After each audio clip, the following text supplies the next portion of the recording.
ஹல்லேலூயா. கர்த்தருடைய பரிசுத்த நாமத்திற்கு மகிமை உண்டாவதாக. பரலோக பொக்கிஷம் இந்த நாளிலும் கூட தியானிக்க இருக்கக்கூடிய வேத வசனம் மார்க்கு புஸ்தகத்தினுடைய 15ஆம் அதிகாரத்திலே 14வது வசனம்.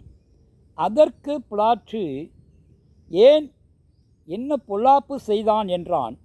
அவர்களோ அவனை சிலுவையில் அறையும் என்று பின்னும் அதிகமாய் கூக்கரிட்டு சொன்னார்கள்.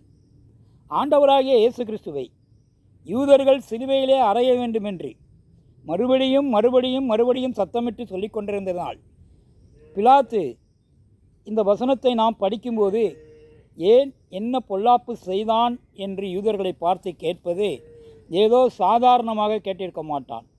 மிகுந்த கோபத்தோடு மிகுந்த ஆக்ரோஷத்தோடு யூதர்களை நோக்கி, ஏன் என்ன பொல்லாப்பு செய்தான் இவனை போய் சிலுவையில் அறைய வேண்டும் என்று சொல்கிறீர்கள் என்று கோபத்தோடு கேட்டிருப்பான். அந்த கோபத்தோடு கேட்டதற்கு ஒரு காரணம் உண்டு. ஏனென்றால் இப்படி நாம் வேகமாக கோபத்தோடு பேசினால் ஆரவாரித்து கொண்டிருக்கின்ற இந்த ஜனங்கள் தனக்கு அடங்கி விடுவார்கள். அவர்கள் அடங்கிவிட்டால் அவரை விடுதலை செய்து விடலாம் என்று அவன் நினைத்துதான் அவ்வாறு சொன்னான். ஆனால் இந்த ஜனங்களோ அவனுக்கும் மேலாக கூக்குரலிட்டார்கள்.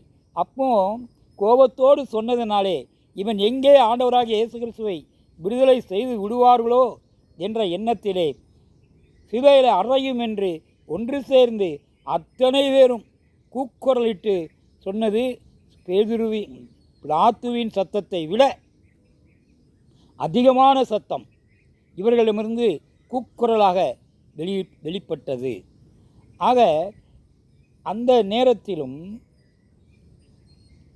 ஆண்டவராகிய இயேசு கிறிஸ்து அமைதியாக நடப்பதை பார்த்து கொண்டிருந்தார்.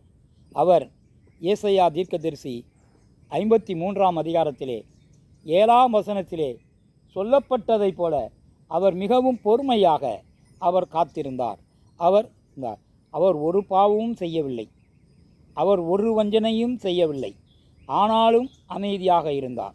அவர் தன்னுடைய 3 ஆண்டு கால ஊழியத்திலே அசட்டை பண்ணப்பட்டார். ஜனங்களால் புறக்கணிக்கப்பட்டார். யூதர்களால் அவர் போஜன பிரியன் என்று சொல்லப்பட்டார். மதுபான பிரியன் என்று அவரை சொன்னார்கள்.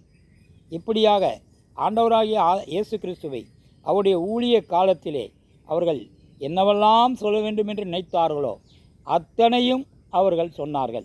இப்படியாக சொல்லியும் ஆண்டவர் மிகவும் அமைதியாக இருந்தார். ஒரு பக்கம் பிலாத்து கோபப்படுகிறான், இன்னொரு பக்கம் ஜனங்கள் அதற்கு மேலாக வேகப்படுகிறார்கள். இயேசுவை சிலுவையிலே அறைய வேண்டும் என்று கூக்குரலிடுகிறார்கள்.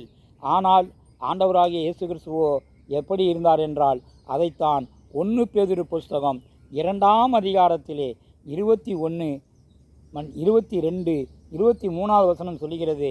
அவர் பாவம் செய்யவில்லை, அவருடைய வாயிலே வஞ்சனை காணப்படவும் இல்லை. அவர் வையப்படும் போது பதில் வையாமலும் பாடுபடும் போது பயமுறுத்தாமலும் நியாயமாய் தீர்ப்பு செய்கிறவருக்கு தம்மை ஒப்புவித்தார். அல்லேலூயா. இப்படியாக அவர் நம்முடைய பாவங்களுக்காக அவர் மரிப்பதற்கு ஆயத்தமாயிருந்தார். நீதிக்கு அவர் பிழைத்திருக்க அவர்தாமே தமது சரீரத்திலே நம்முடைய பாவங்களை சிலுவையின் மேலே சுமந்துவதற்காக அவர் அடிக்கப்பட்ட ஆட்டுக்குட்டியைப் போல அமைதியாக இருந்தார். அப்படியாக இன்றைக்கும் நாம் இந்த ஊழியத்தின் நிமித்தம் நமக்கு வரும் பாடுகளிலே உபத்திரவங்களிலே நாம் சகிக்கவும் பொறுமையாக இருக்கவும் நீடிய பொறுமையுடன் இருக்கவும் நாம் கற்றுக்கொள்ள வேண்டும். இப்படியாகத்தான் நம்முடைய ஊழிய பாதையில் இருக்க வேண்டும் என்பதை தான் இந்த வசனம் இன்றைக்கு நமக்கு வெளிப்படுத்துகிறது. அல்லேலூயா. எங்கள் அன்பின் பரலோக பிதாவே, நல்ல ஆண்டவரே, கிருபையும் மகா இரக்கமும் உருக்கம் உடையவரே, ஆண்டவராகிய இயேசு கிறிஸ்து எப்படி நீடிய பொறுமையோடு அமைதியாக இருந்தாரோ அதே போல் இருக்க இன்றைக்கு எங்களை கர்த்தர் இந்த வசனத்தின் மூலம் வெளிப்படுத்தி கர்த்தர் இப்படியாகவே எங்களை ஆசீர்வதிக்கும்படியாக நீடிய சாந்தத்தையும் நீடிய பொறுமையையும் எங்களுக்கு தரும்படியாக உம்முடைய சமூகத்தில் ஒப்பு கொடுத்து ஜெபிக்கிறோம். துதிகன மகிமை யாவும் உமக்கே செலுத்துகிறோம் நல்ல பிதாவே. ஆமென். அல்லேலூயா. ஸ்தோத்திரம்.